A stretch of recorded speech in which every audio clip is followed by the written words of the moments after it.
Hello, everyone. My name is Dmitry Kuzmenko. I am the CEO of Strategic Music Studio.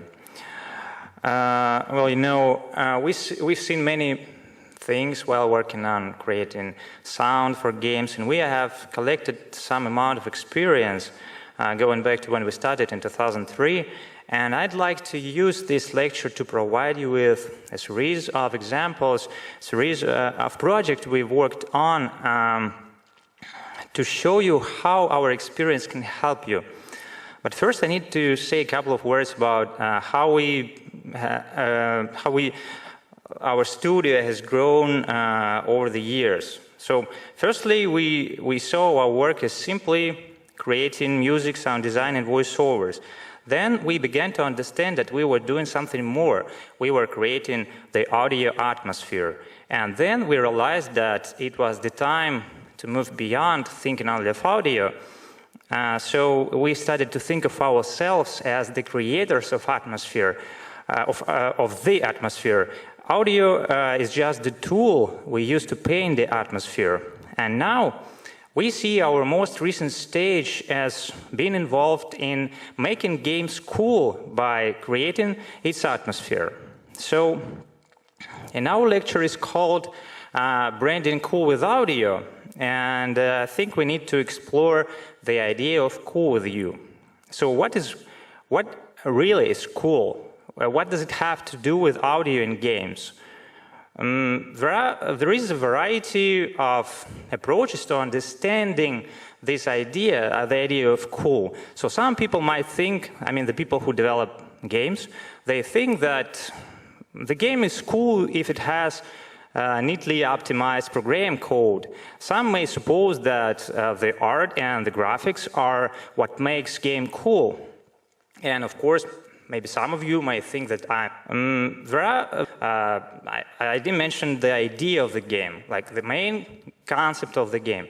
Of course, it is a very important part of any game, but I can tell you that you can do your best in programming, in drawing, and you can come up with very bright and fresh and original idea. But even then, these things may not make a game cool. So, as we see it in strategic, game is cool when friends want to share it with each other. If it's something that can draw friends together to discuss its coolness, and people always want to share things they believe are cool with each other. It makes them feel good. Like you found this cool, and by sharing it with your friends, you are gaining a part of its coolness by yourself. You can open any social network and see how they are flooded with people sharing tons of quotes and videos of things they've come across they want other people to see. And then here comes the obvious question. Why not make games with the goal to have them be shared with other people, right? So if a game is cool, you won't need to advertise it with expensive advertising campaign, because people will do this work for the game. And the game just needs to find itself in the hands of few people who are on the pulse of cool and who will start the viral explosion. And you see, once a cool game has been released, it starts to live its own life, and people will memorize and recite the melodies from a cool game. They will make parody game, and of course they will enjoy eating little audio tasty sound morsels. We call sound design this way. And more importantly, they will spread the game to other people. So, as you may guess, I'm going to my point finally. And my point is that the coolness is deeply connected with audio in games. And we want to show you some examples of how audio makes games cool. So, The Parking Lot by Crystal Lee. I think we have to see the video first.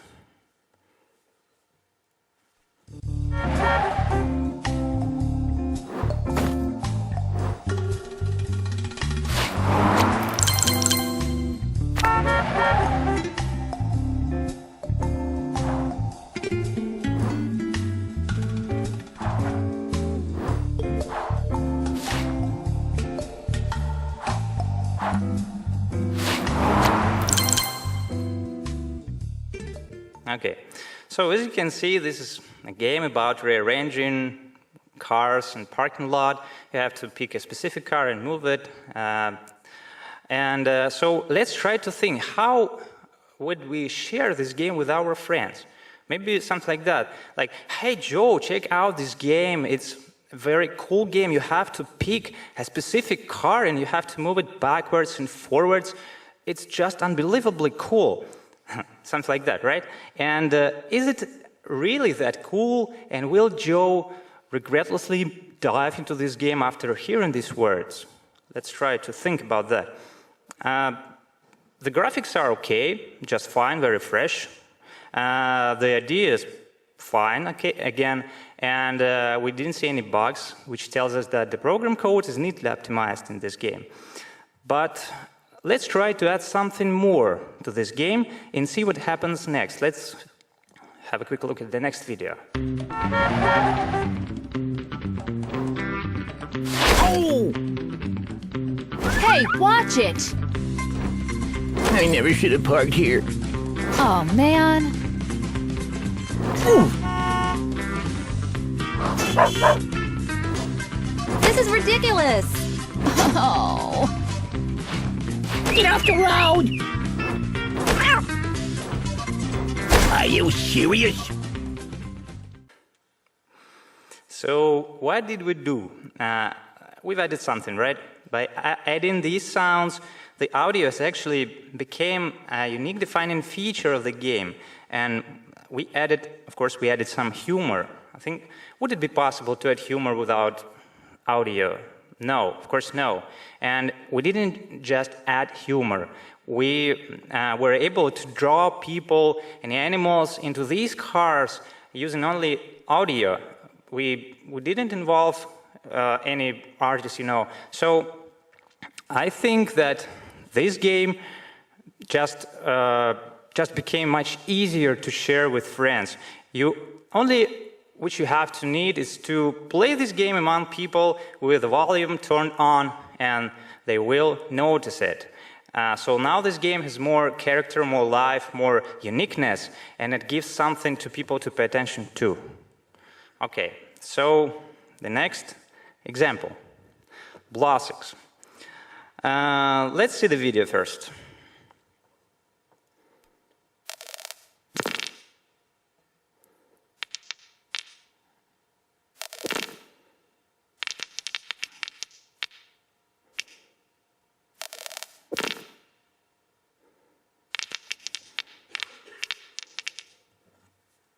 Okay. Again, the concept of the game is just okay. You have to use physics to get rid of the blocks. Bricks and blocks, you have to move it out of the screen. The graphics are okay. The bricks have different shapes and colors, and so the game is totally okay, no bugs. But let's try to imagine again how we would share it with our friends. Like, hey, Brett, Melinda, why aren't you playing this game yet? You have to use physics to knock the blocks off of things. You just start playing it immediately. And do you think that Brett and Melinda would breathtakingly immerse themselves into this game after hearing these words again? I think, yes, if they are some nerdy people, they would. But we're all here to make mainstream games, and the more people will play the game, the better, right? So that means that this game needs more appeal. Okay, let's think further. So maybe the developers had the same thoughts because they came up with the next version of this game for iOS devices. And in this next version, they the blocks and the bricks and the balls had faces with eyes and mouths. So that was something to work with, wasn't it?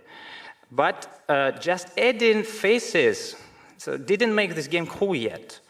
Let's think beyond. So if you were a block or a brick, what would you say?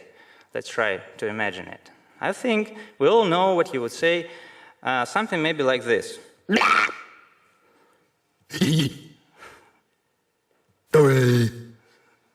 maybe like that. Nothing special.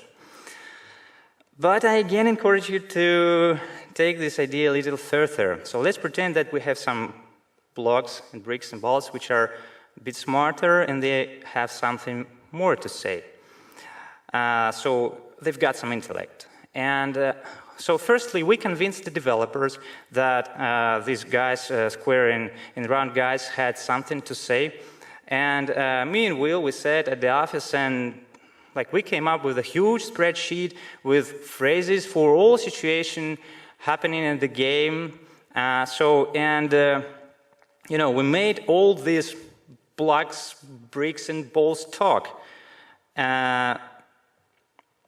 So we just shoot in the balls to these bricks and blocks, and they comment about everything we're doing. There are different types of balls we can choose. So, and I think you have just see it by yourself. So here's the condensed video of the gameplay. Hit the brick. Engage. Curtain sync. Target acquired. Engaging the blocks. Ball offense. Cut the block. I crashed. Eat meats. Incoming. Nom nom nom. Operator standing by. Bon voyage. Sense offense. Hey! Meet me. Hey there. Salute. I block you.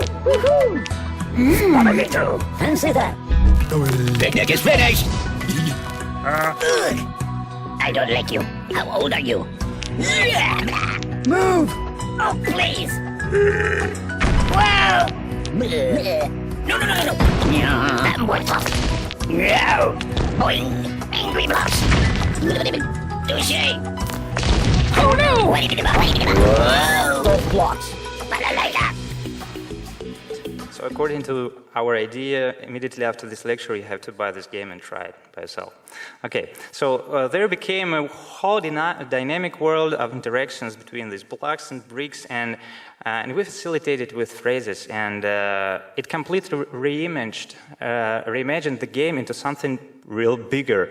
And now, again, it's much easier to share this game with friends, because talking blocks and talking bricks, they are like, you can rarely meet them in your everyday life. So, and it's interesting to feel how is it, like when you are in their world, how to live in their world. Okay, so the next example is Kick the Body by Crustal again, the guys who made Parking Lot. So, could you please show the picture? So the idea of this game is to make some actions to this funny guy called Buddy. It's like a stress relief. So you can beat him, you can kick him, you can water him like he's a plant. And its position on the charts shows that many people use it. It's a very popular game. And the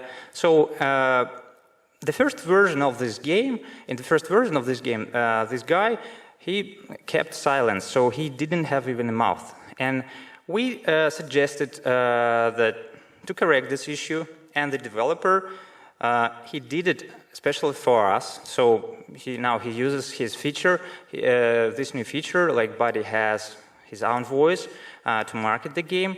So, and again, we composed a huge script for with many columns for every actions which player can do, and now he makes comments about everything which is going on in the game, and he does it in a funny way which makes people laugh. And so when we buy a weapon, he comments about that, he advises us how to use it properly on him. When we go to the bank, I mean when the players go to the bank to spend real money for buying stuff, the Body comments about this as well. So, and he swears, of course, if we don't have money, he suggests us to buy a calculator or something like that. Let's just see the video.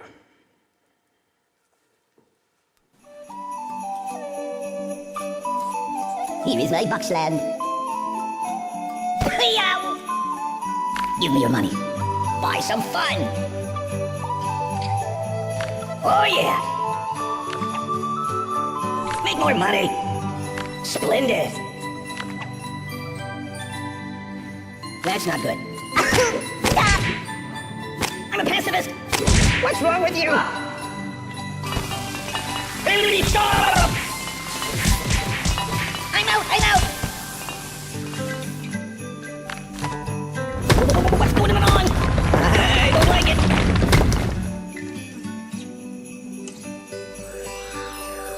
Hey, what are you doing? Open a window. Whoa. Oh, I feel funny. Mama! Oh, my biscuits are burning. Think of your karma. Stop! You're a bad person. Okay, so I can tell you that when we were at Casual Connect in Singapore, when we talked to people at our booth and we showed this game off, and just everybody burst out with laughter like you. So, please notice that to see what body can say, what else body can say, we have to buy the stuff in the game, and we have to spend real money. So, this is it. Imaki, the next examples. So the next examples fully illustrate how all of our ideas, which we from our speech, which we gave here a year ago, work good when everything comes together in the right way. So maybe some of you remember us standing here and talking about how people would like, how people love sounds and how they would dislike any mismatches between like music and sounds key, and how it's important for a composer and sound designer and voiceover specialist to be permanently in touch while when the game is being developed. So these games are called Imaki and Amazing Breaker. Imaki has just been released, and Amazing Breaker is quite a popular game here in the States. While working on both games, we were given a total freedom to use, to create the audio atmosphere. And since we are a studio where everything which is connected with audio and all that can be produced, every aspect related to the audio was able to be perfectly matched together. So let me see you some examples. Let me show you. Great.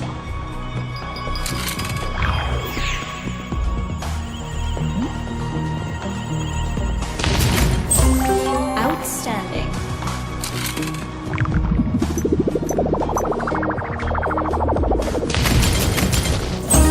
Amazing skill.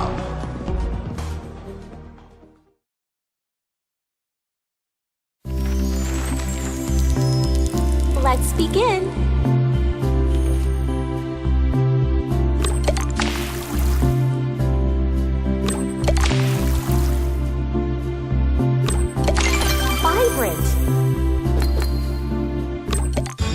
Watch out! Ooh! Beautiful combo!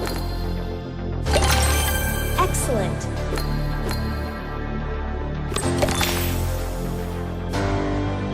Freeze ability! Dazzling chain! Gorgeous! Masterful chain! Awesome! Freeze! Lovely! Vibrant chain! Joker ability!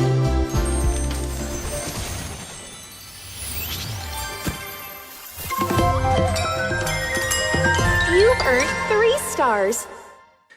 So you may have noticed that when we're talking about Amazing Breaker, which was the first one, the graphics was maybe a bit too dark, and by adding this beautiful voice, we made it more warmer to a player. We made it more closer to a player. So, and we definitely add charisma to both of those games. So at this point, the atmosphere has started to become a feature of the game. So it would be just impossible if the developers hadn't given us freedom to use our creativity and skills. And it seems it's very good that developers have started to listen to these ideas that they have to make sure that everything like music, sound, and voiceovers, they should be matched together. And so it's a real important thing to order everything which is connected to audio from one place, from one person, or from one studio. So this is it. So let's make some conclusion for my part. So all of these examples, again, so which I showed to you, they wouldn't exist if the developers hadn't given us freedom. So if you're working with an audio specialist, just make sure that you have to delegate a part of your game, and it shouldn't be, it can be not a small part to this specialist. You have to delegate this part to the specialist. So the part of your game's success strongly depends on the audio. Audio stuff is more complicated actually than many developers think. And I can tell you that many developers tend to approach to the audio in a way that is much straighter than it has to be. So, and I'd like to finish my part by showing you the last example. So let's talk about casual games for a little while, since we are here casual people and Casual Connect. As you know, some casual games, almost every casual game, have some creepy places to lurk around. Let's just see the photo. Something like that, yeah. And here there is how some developers believe like a creepy place must sound, something like that.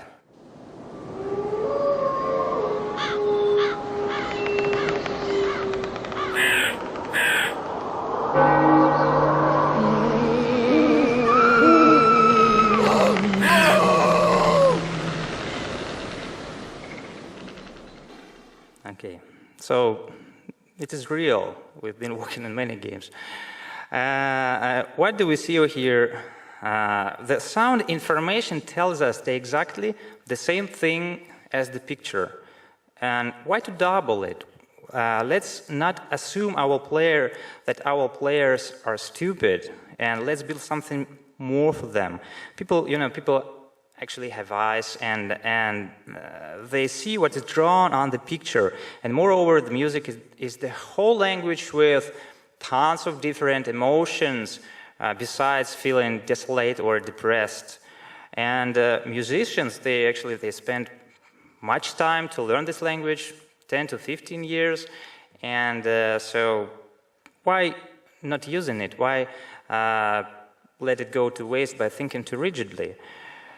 So how else could it sound? Let's try to come up with more examples.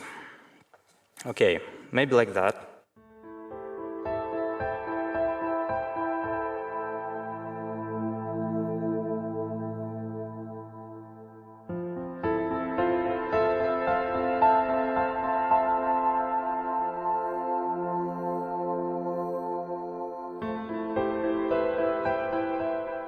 Or like this.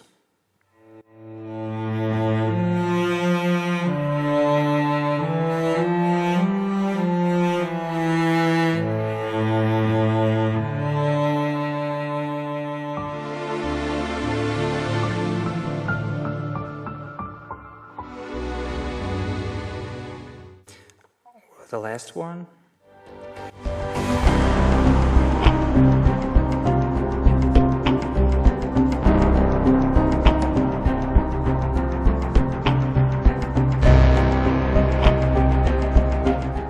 Okay, so does this music match these pictures? I think it does, and more so.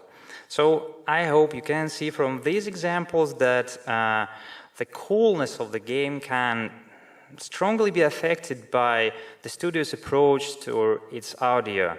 And now I'd like to introduce William Bucknam, our voiceover and script specialist, and he will take this lecture into different direction and maybe he will tell something interesting about storytelling and other stuff. Thank you.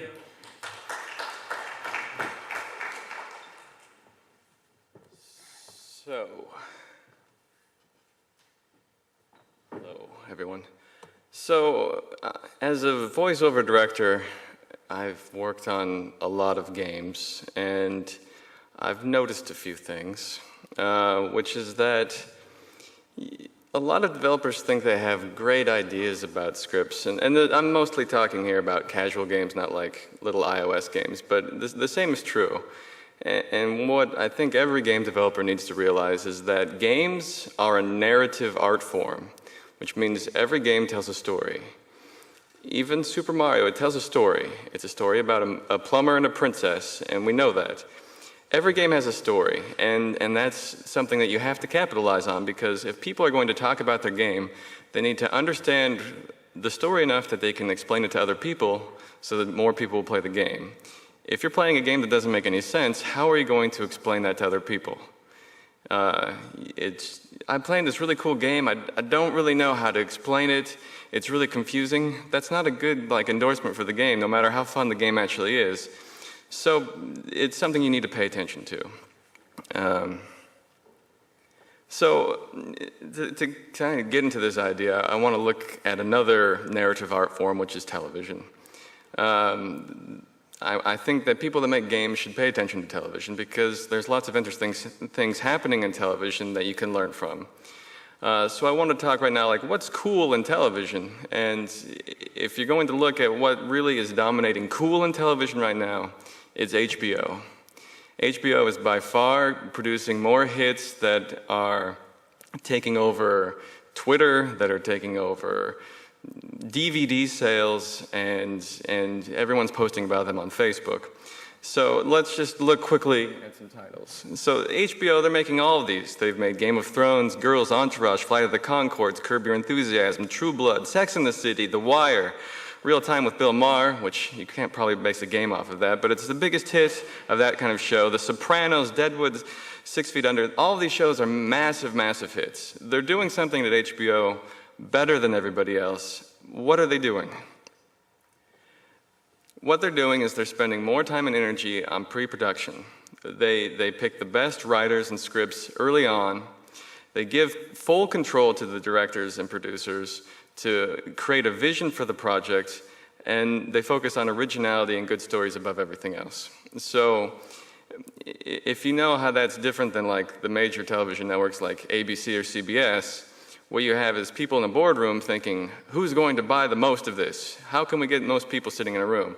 And what ends up happening is the vision is lost because they're thinking about things other than the story. If you have a good story, people will enjoy it. And if it's executed well, they're really going to enjoy it. And that's all there is to it. So the same thing with games. If you compare these shows to the shows that aren't cool, just see what they're doing better. If you're going to make a game that's about, something about pirates, look at what pirate movies are out there and what they're doing well. Look at the ones that aren't doing so well. There's some not cool things. What's the difference?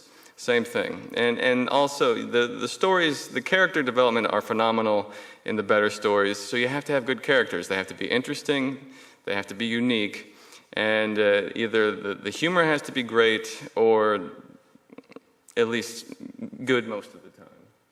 Other examples in the past decade of these shows that have blossomed past everything else, you can see they have some very interesting character development, interesting stories. Mad Men, Dexter, Breaking Bad, Family Guy, SpongeBob. These things are doing quite well. Lost, The Office, Arrested Development, etc. So every game has its own world. From small games to big, there's a context of the game. So the game happens somewhere. you see games sometimes where you don't really have a place. You can't place it. What is the characteristic of this? Things happen, and there has to be some kind of conflict or task. You need something to put tension in your game, because if there's not, you don't really feel like you're doing something important. You need to have something to overcome, and every game needs that. So ask yourself why, or why, as we see here, and how did we get here? Those are 2 questions to ask in any game you make. Why is this happening, and how are we in this world? So with every game, particularly casual game, you create a story, and then you figure out how you're going to tell this story. For casual games, it's extremely important. It's important to make it as challenging, as important as it is to make challenging and graphically stimulating hidden object screens. The story can make or break a game. So you might have the best hidden object screens with the most interesting images that you find. But if the story's not good, people aren't going to care, because they're going to feel lost, or like, I'm stupid for playing this game. And that can be a huge turnoff. So the solution is to start making the script early on in the process, and talk with the audio people about how to make the story work. If you just give the script to the audio people after you've made everything, what can they do? They just, okay, we'll do our best with it, but we can't fix it if there's any problems. So that's one thing. Another thing is there's a couple things that are guaranteed to make your game just alienate people, and they will hate you for it. So first off, and this probably sounds obvious, particularly to a room in America, but you need to avoid racism and sexism in your games and things like that. Sometimes it's not apparent to everybody, but you need to ask yourself that question as you're making games. You might not realize it, but ask yourself as you're making these scripts, like, could this possibly offend somebody? Because we want to sell this game to everybody, and we don't want people to play this and go, what the hell is this? It's important. Don't manage the audio until the last minute. I just mentioned that. And the fourth wall, this is the key. So in theater, you have to have a suspension of disbelief that what's happening on the stage, we know it's not real, but we can accept that and kind of go into this world. If something happens that takes us out of that, the game's no longer fun. So if a character suddenly says something that is like grammatically weird, or suddenly the character goes from like being a sad orphan to like falling in love, and there's no like, it just happens. It's like, what? I don't believe this. You're suddenly kicked out of the enjoyment of the game, and then the only enjoyment you have is making fun of it. I was playing this game, and then this really stupid thing happens. That's not good advertising for yourself. So the plot, again, why am I doing this? If you don't know when you're playing the game, and I've experienced this before with a lot of casual games, where like you're a player and you run into somebody and you click on them, and then they tell you need to go someplace. But you don't really know the person you meet in the game, and you don't know why that person's telling you to go somewhere. So why would you do it? It's just kind of weird and strange, right? So if you're going to have those kind of interactions, you need to have the context built into the game, or it's like, why am I doing this? I don't understand. So you need to know every character's motivation. Why are they doing things? Why is this guy evil? He's not just a jerk for no reason. There's got to be a reason, right? He wants something. Something happened to him, and that made him a jerk. What is it?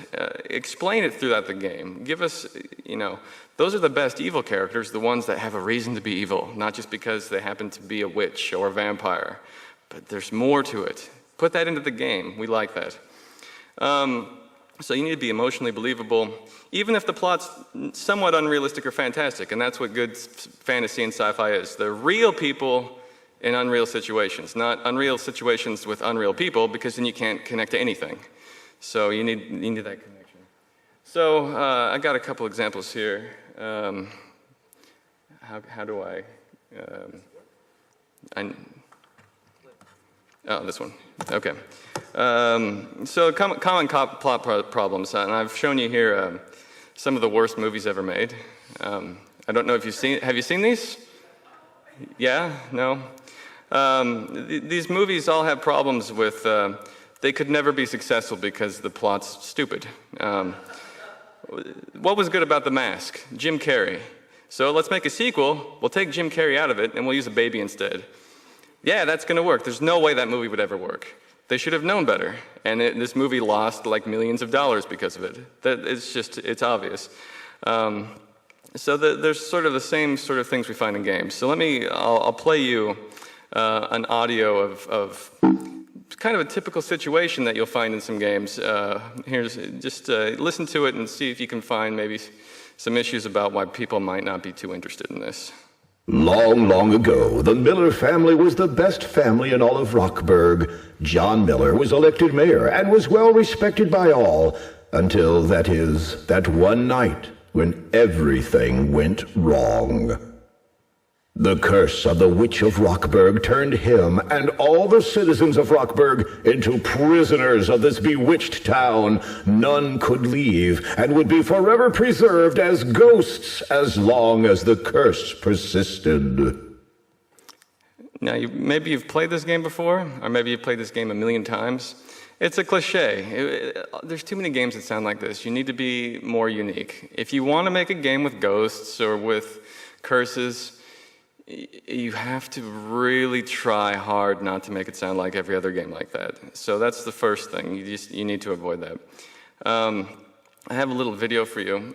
This is a real thing. This was something pitched. I think it was on ABC. This is a trailer for a pilot that went nowhere, and I think you might be able to understand why. Peter Boyle is a tough, ill-mannered cop who is run down in the line of duty. But that's not the end of his story. No. He's reincarnated. Ha! Surprise! As a streetwise bulldog in Puchinsky. What are you going to do now? Well, first I'm going to try licking myself, and then I'm going to catch my killer. The talking dog teams up with his astonished former partner to put the bite on crime. It's touching. Look at me. I've become a dog. It's all sinking in now. It's poignant. But it's life. It's precious life. It's unforgettable. You're a dog. I'm a cop. This is ridiculous. That's real. And it went nowhere, and they wasted a lot of money making that pilot. So yeah, you can see, like, you have to start with a good story, and if you don't, there's no hope. Let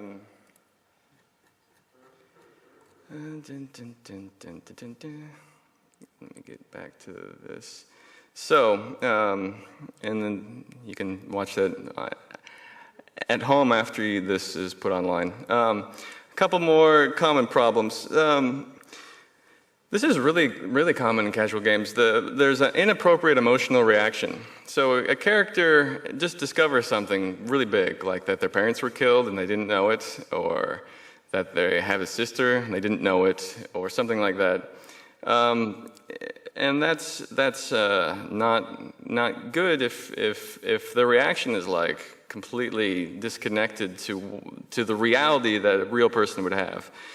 So I have an example that kind of illustrates what this would be like. You can listen. Hey, Melissa, I want to tell you something. I know your parents have been missing for years and you've been looking for them. Actually, they were killed by an evil scientist who was trying to take over the world. What you probably don't know is that you have a sister who is alive and well in Dublin. You should talk to her. I have a sister? How can I find her? I'll give you the address. Good luck. Thank you so much. This actually isn't too far from some things I've seen in some games, where you get a lot of information suddenly, and a lot of games are front-loaded with information, which is bad. You should actually, as the game goes, you should discover things along the way.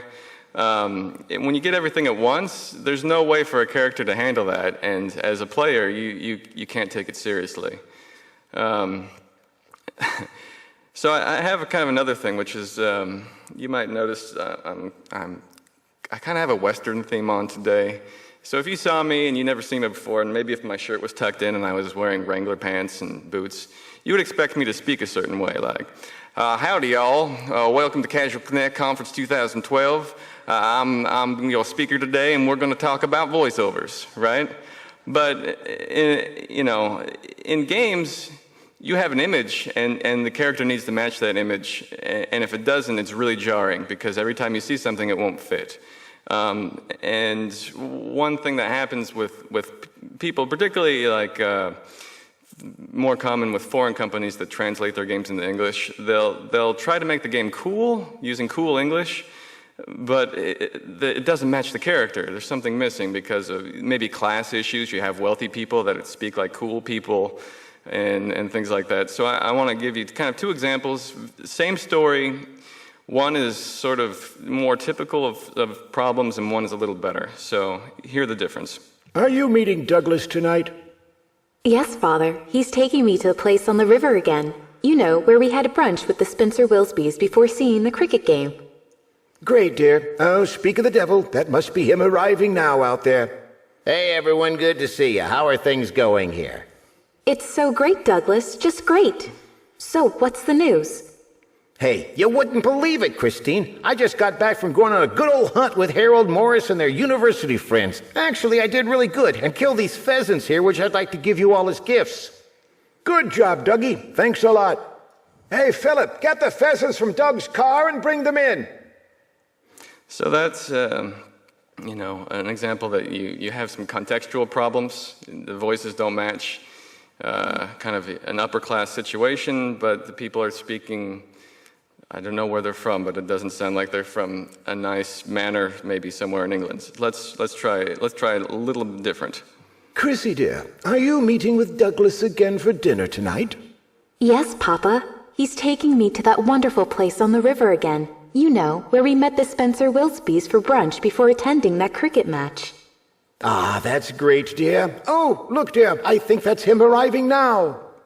Hello. So good to see you all. How are things here at the estate? Marvelous, Douglas. Just marvelous. And what news bring with you to us today? I'm so glad you asked, Christine. I've returned from a great hunt with Harold Morris and their friends from the university. Indeed, I had great success and offer you and your family these pheasants, which I hope you'll kindly accept. Oh, congratulations, Douglas. Thank you. We gladly accept your gift. So you can feel the difference, it's a little over the top, but you get the idea, right? So getting back to cool, right? So your game can be cool, and it won't cost a fortune to do it, but you need to find like an angle. You find at least one thing about your project that makes it different from everything else, and you really use it. You highlight it, emphasize the unique details in the game, and tell a good, compelling story. That will take you really far. That's my main thing. So when cool finally arrives, you'll know you found it when the story is interesting, the characters are interesting, and you feel a part of their world, and that's the key. You are brought into this world of the game. You are experiencing it, and you're not distant from it, and you feel distant from it when things are off. You want to feel like you're a part of it, and you want to enjoy that. So that's really the key. So conclusion, if you tell the story the right way, people will love it. If the characters are interesting, it's a huge plus. Players will tell everyone how cool the game is, and they'll give clear, convincing reasons. Audio is a key vehicle that can bring players into a good story, and if you use it well, success will be in your hands. So that's it. Here's our contact.